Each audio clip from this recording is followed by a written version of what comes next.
Hello, thank you for watching my channel today. My name's Sarah and my channel is Your Tree Shelf, and today I am doing a reading vlog of my first week of non-fiction November, which started 10 days ago.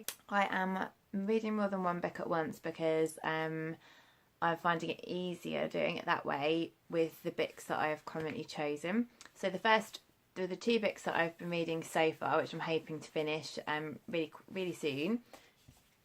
The first one is called Sorrow Mountain by Annie Patchen and Adelaide Donnelly.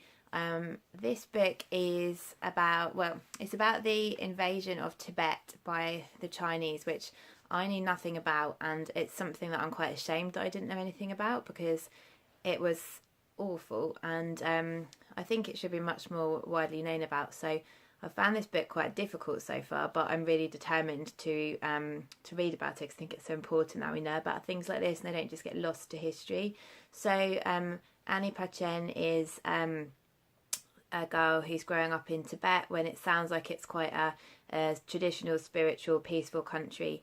And when she is in her early 20s, the Chinese start invading the country, and her dad is one of the chiefs of their area where they live, and when her dad dies, she has to take over and lead. And the boy that I'm at the moment, I am 140 pages in, and the book's about 250 pages long, and I'm not giving away any spoilers because you kind of know from the synopsis on the blurb what happens, but she is currently fleeing. She's fleeing with the rest of her village, and they've all split up to try and escape into the mountains because they're trying to fight the Chinese, but they aren't armed well enough, and they just haven't got the same resources. So this chapter is entitled Capture, and we know from the blurb that she spends 21 years in prison. So I haven't got to that, but yet I think this is going to be quite grim reading. But she's an amazing woman, and there's some really nice bits about Buddhism and some stuff about the Dalai Lama, and just so far it's enjoying's the wrong word because of the subject matter. It's well written. It's not very pacey at the moment, but it's her memoir, so she can only do it as it happened. And I just think it's a really important time to learn about, so I'm glad that I picked it up. And then the second one I've been reading is I Call Myself a Feminist. This is 25 essays by women under 30 about feminism. I am nearly finished this one. I've got about 60 pages left. This has been I'm really glad that I've been reading this. It's really made me think quite a lot about things. So I definitely have classed myself as a feminist for a long time.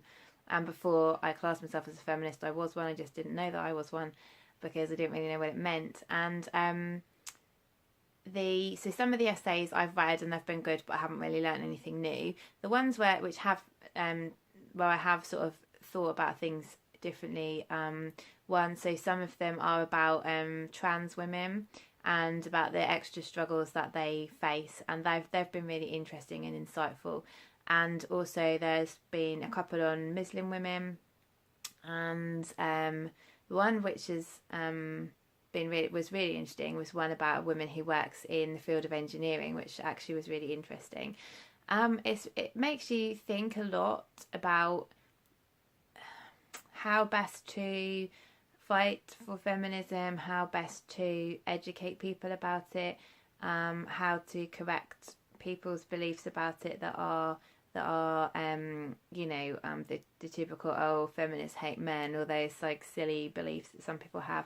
And I just think it's something which has given me some more ideas for my own children, because I really want to raise my children as feminists, and it's really important to me that they are brought up in a society where they are taught gender equality from the word go, and that we try not to enforce gender stereotypes, and that consent is a really big one for me. I really want them to understand about consent and about the things which are not okay in terms of relationships with anybody. So this is giving me some sort of ideas as to how to do that. If anyone can recommend any books about raising children, in a feminist household, then I would be really interested to read those, because like the essay I'm reading at the moment is about how we sexualize female children from a young age, and the kind of the clothes that are out there for them, you know, how they've got like little tiny shorts and the slogans they have on their tops, and how they're encouraged to wear makeup really young and loads of stuff, and basically kind of grooming them into women who feel that they have to look a certain way to please. And yeah, so it's got some really interesting ideas, and they're short and snappy and well thought through, and there's a little mini biography about all the writers in the back, so I've got plenty of new people to follow on social media.